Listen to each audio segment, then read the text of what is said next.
I'm 39 Now by Philip Ireland. Warning: whilst I've tried to keep the content light, this book does talk about anxiety and autism, feelings of dread, and low mood instances. It may not be an easy read for some. Please make sure you have something funny to watch or to listen to before going any further, just to take the edge off once you're finished reading or listening to this book. If you or someone you know is potentially struggling with anxiety or low mood depression, please speak to a health professional and arrange some therapy sessions. Talk to your friends or family, seriously. Tell them what's going on inside. I promise this will help you in the long run. Preface: anxiety and autism are a big part of my life, and I've come to live with them, to listen when they prod at me, and not to let them control me 100% of the time. You'll read and find out about how they developed in my life, how I stopped them from prodding any further, and how they live with me today. This isn't to say that you will never be without them. I don't suffer most days now. But on the days when you feel down, are unwell, or when it isn't going quite right, anxiety and autism can add an extra layer that clouds things further. Over the past 39 years, I've learnt some things that catch people out. Some of the issues that aren't really issues or bad problems are the ones that I've actually liked having around. I've stared problems straight in the face, gotten hot and bothered, and sometimes even wished I didn't have to live this life. All because I came up against something that I didn't have the tools to solve and didn't think anyone would or could help me. We only get one life, and once it's gone, it's game over. Unlike games, we can't rewind or have another go. What we can do whilst we live it though, is have a player 2 or 3 or 4, change our levels and defeat the bad problems for better ones. For instance, we all moan about our jobs. Sometimes it's a problem.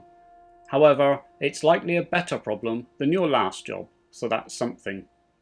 It shows that you've moved forward onto different things, to push past those other problems and pick up new ones on the way. Solving old problems and picking up new things keeps you creative, keeps that brain working, and moves you forward with your mental health. Although it might not feel like it, those small wins really do add up to something big. I've written this book to remind me how far I've come. Everyone has anxiety and even autism to a certain point, and that's a healthy thing. Citation is needed on this one, as no one can agree on it, but I think it's more healthy than unhealthy at this point. Hopefully, this book can give you the extra bit of knowledge and confidence to push forward and to get started solving these new problems and gain a better understanding of your mental health. Section 1. My story. 1. When you wake up in the morning and something doesn't feel right. When you wake up during the night shaking all over. When you drive the car and wish you had already arrived. When you don't have an appetite but know you need to eat. When it's dark and you want to curl up in a ball. When it's light but all you want is to hide from people. When it's daytime and you're so tired it may as well be 3 AM. When you're at work but want everyone else to be at home. When someone asks you how you are and you just say, "I'm fine." When things keep piling up and your stack of things to do starts to wobble. Most people think of anxiety as a made-up thing that either doesn't exist or is exaggerated beyond all proportion. After all, it's not like a broken leg that can be seen in a cast or a wound from a cut. So let me tell you now, they're wrong. It is true that anxiety itself, that single thing, is very hard to spot. Our brains and bodies do some magic to heavily disguise what's going on inside. A lot of times, in our daily lives, our brains don't have time to catch up on the things we do, the experiences we face, or the problems we encounter. Sleeping can help the brain, and some people experience vivid dreams of problem solving, experience handling, and all sorts of things whilst they sleep. The issue with this though, is that it varies by person, as we're not all built the same. Chemically, your brain needs extra time to figure things out, to settle, and to understand what just happened. Think of it like watching a car chase in a movie. So much just happened in about 30 seconds, you need to watch it 5 more times to figure out why that guy got shot and why that one escaped. Time and energy are put into your brain, and what you need out of it is an organised set of memories, feelings, emotions and events. 2. My beginning with anxiety was probably like some others. Most of what I had to deal with originated from my childhood, moving locations, and generally missing out on parts of growing up.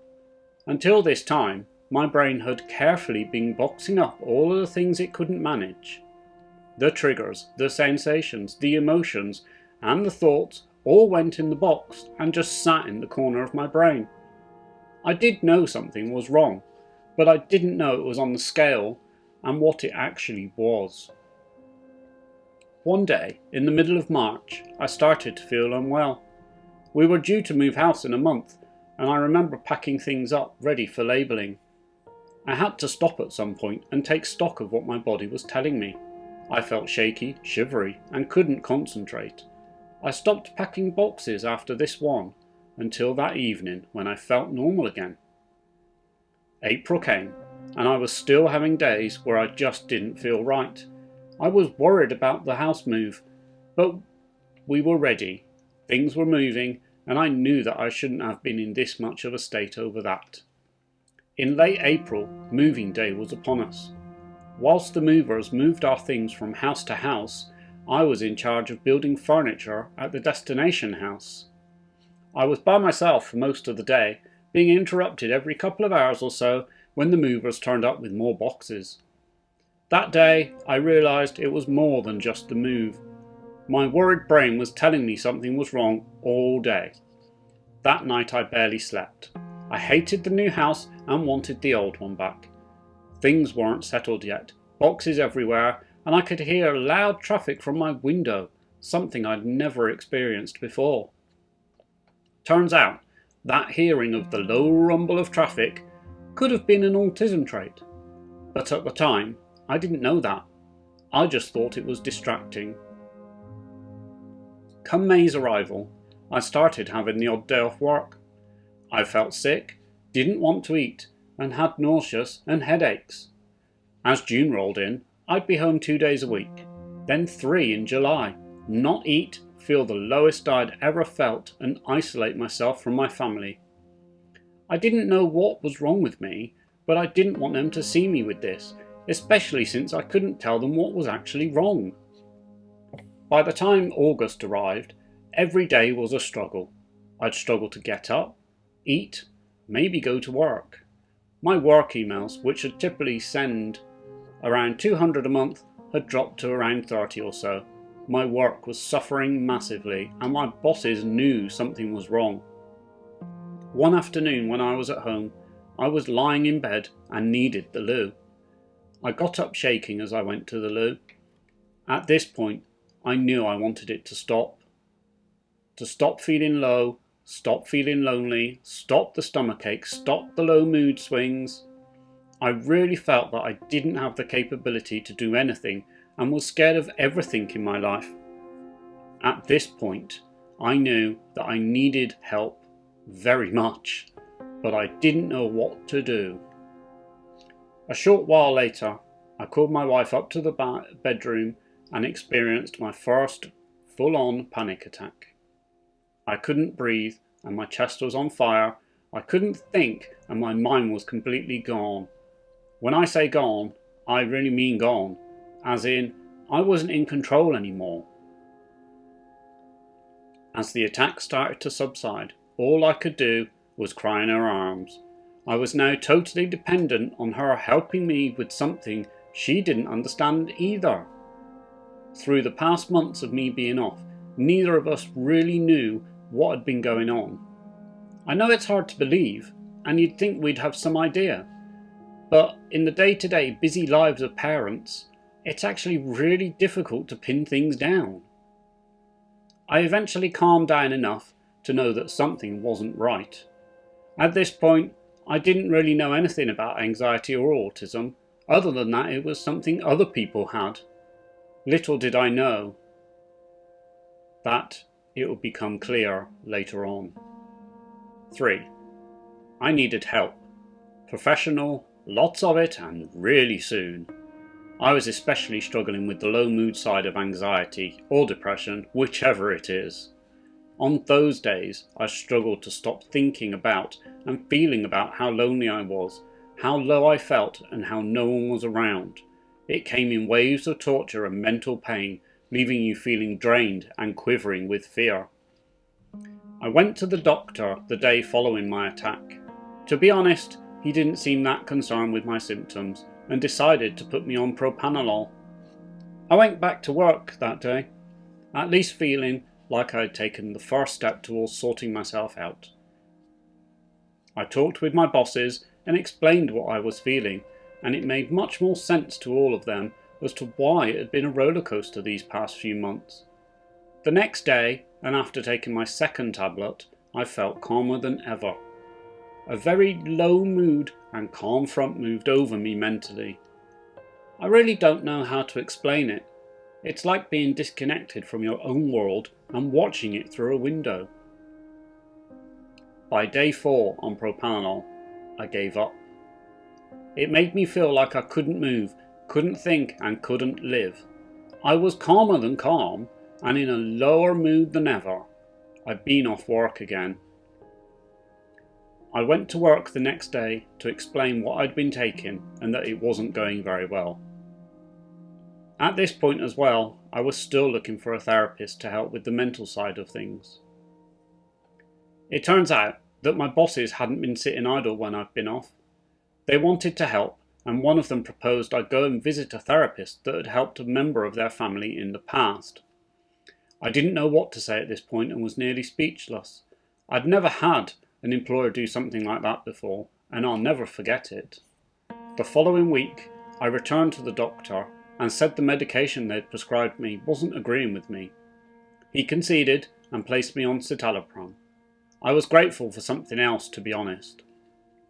4. It was about a month until my first therapy session. My wife and I had just finished the initial consultation, and although very anxious about what might happen, I felt a little relieved that I was on the right track to get the help I needed. Whilst waiting for the therapy to start, I had to get used to the citalopram. I knew from what the doctor said, and from the propanolol, things may feel worse in the coming days. As the medication ramped up inside of me, I did indeed feel worse in every possible way. I felt nauseous, low, lonely, anxious, shaky, and unwell. After a week, I found myself crying in the bathroom as I felt so low. I knew that I had to keep taking the medication, so after I cried, I took that tablet before I fell asleep. The next morning, I woke up and I didn't feel nauseous. That was the key, it seemed. I still felt all the other things, but it was the physically nauseous feeling that kept me from eating, from working, from doing anything, from fear that I might be sick. I found right then that taking the tablet before sleeping didn't give me the side effect during the day. That was massive for me. Over the next 2 weeks, the other things started to iron out a little, and I felt less tired, and my body felt more like I was in control of the physical side of things again. Now, I wouldn't say that citalopram works wonders. I was only on the lowest dose, which was my choice. No doubt if I had started with the larger dose, maybe things would be different.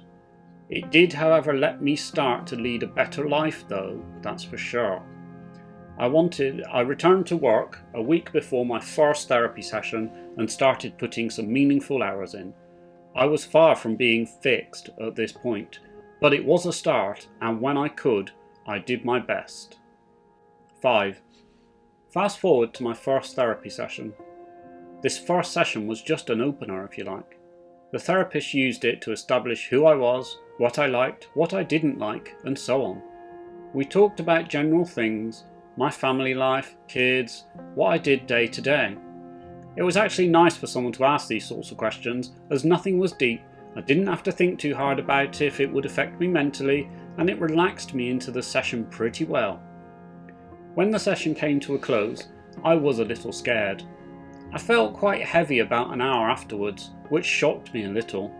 I knew the anxiety was back, I just didn't know why at this point. I knew that I was doing the right thing, and I knew that I needed to make a real effort going forward to do as much in the sessions that followed. Of course, going to these will become very important down the road to my dealing with things. A week later, I went back for the second session. I was really nervous at this point. I thought back a couple of months when I attended a reflexology session to see if it would help stop me being so anxious. I sat in the chair for 40 minutes and didn't let her touch me. I was so nervous that I didn't want to try it, just in case something might actually happen. I knew that I had to push things like this out of my head and concentrate right now and participate in this fully. Otherwise, there was no guarantee it was going to do anything. This session, we talked about family life and my childhood. We discussed some techniques that I could begin to use. I'll explain those in the following sessions. I will tell you two of the main things that will help almost anyone feeling anxious right now though. First of all, just breathe. Feel your chest, really feel it. In and out. Close your eyes if you like, it's up to you. The next part is to breathe in whilst counting to 4, then breathe out whilst counting to 6. This is one of the best methods of naturally calming yourself down. Trust me, it works well. Secondly, you need to ground yourself to wherever you are right now. This may seem hard, but it really isn't. Just start by touching something, feeling what it is like. Is it soft or hard, cold or hot? Next, look for 4 things you can see around the room and really look at them. Study what shape they are. Are they a square, a circle, even triangle perhaps? Think about where you are right now. Are you safe or in danger? In a comfortable position, or do you need to move? Those 2 things were the first 2 anxiety managing items I learnt to grasp. I've spent a lot of time since then breathing and grounding myself when things got rough. Forcing these questions into your mind when managing anxiety can help a great deal to both provide a stable base for support and to help get your brain rejig itself into reality one piece at a time. Getting them to stick can take some time, so don't give up if you're trying this too, it will eventually work. 6. Whilst citalopram was working on my physical symptoms, therapy was jostling with the mental ones. By the time I started the sessions, I was more ready to talk to someone, and I think this is key. You need to be willing to talk no matter how much it hurts or what happens after you do it. Talking to someone is one of the most important steps of letting your brain work through the problem. My therapist went through various things with me, and we developed a good relationship which made it easier for me to talk, express my feelings for things and get into the deeper side of what was going on in my own head. Ah yes, my head. It was definitely the case that the box had been tipped over and that things had been spilt all over the place. As I explained earlier, my brain boxed some things it couldn't deal with away at the time. This box got bigger over my childhood and younger adult years, and over time, you forget what happens and get on with your daily life. The problem with this is that your brain can only hold on to so much of this stuff. The symptoms that have been going on these past months were a sign that the box was spilling things such as past events, and they had been triggered. Think of it. I had just moved house, was unhappy with it for ages, work piled up, I was more unwell than usual, I hid from my family, etc. All these things were acting against one another, causing my brain to flood with things from my past, feelings I'd never felt before, emotions of loss, fear, anger and frustration. Your brain does a wonderful job of knowing what these things should feel like. But for me, it's totally different. No happiness for me, sadness doesn't register well, and I actually only knew frustration for many years and not wanting to connect with anybody. 7. So, emotions and feelings. I'll get straight to the point. I don't feel happy like most people do. I smile more when I'm anxious, or when I don't know what to feel. For the best part of my life, frustration has been my main emotional driver. The other reason that citalopram works for me is that it decouples the physical frustration symptoms from the mental ones. This means that my brain gets the correct feedback, not the wrong physical one. So, it means that for some things I can train my brain to work differently. Now, that doesn't mean I'm never happy. I think I am happy sometimes, but I don't really know how to experience it correctly. I'm most anxious when everything is okay. Sounds silly, but it's what happens. If a crisis is happening, I deal with it, normal levels of anxiousness, worry, etc. But if it's a normal day, work is fine, home life is fine, I'm sometimes not all fine. Therapy sessions for me meant that I learnt about what emotions were missing and what my brain was doing to fill in the gaps. It's the hardest thing I've done in my own life so far, I think. After learning what I was missing, I felt quite alone in this world. I mean, there must be others that experience emotions like me, but not exactly. By opening the box in therapy, little by little, I experienced different aspects of my past events, my feelings and emotions, and started to piece together the hows and whys of things. In my brain, I still have the box, but the sessions taught me that it's a two-way street when it comes to what it contains. The box is allowed to show me those past feelings, events, and my body and brain are starting to learn to react in the correct way, as opposed to the ways described earlier. Those past events aren't going anywhere because they're part of me, and this process includes them in the rest of my brain instead of boxing them up again. I'm not even sure if it's possible to box them up, and even if it was, it's definitely not healthy. 8. Fast forward to today. Where am I now with things? I'm still learning, that's for sure. My brain allows me to process those past events, feelings and emotions in small chunks. I have more control over the anxious inputs now than I ever have had before. The best part, though, is that I now know how anxiety works inside me, what triggers it, and what tools I can use to help me in various situations and events that happen in my day-to-day life. This isn't to say that I never get anxious or feel low. I do a lot of the time. The thing it does do, though, is give me some peace of mind that when I feel low or anxious, I know that it will pass. Because it does. It may take hours or days, especially with low moods, but it will. Using the techniques helps a lot, and trying to have fun, to try and laugh. Okay, that's maybe a stretch for happy me, but it does take the edge off sometimes. It's about trial and error some days too, as some things work and some things don't. Every day is different, and you need to take it one day at a time. The rest of this book goes through some things I experienced, solutions to what worked for me, and some discussions when it didn't quite work the way I expected it to. Remember though, discuss anything with your therapy professional first, as they're the best source when it comes to techniques that will help you get the outcome that you want.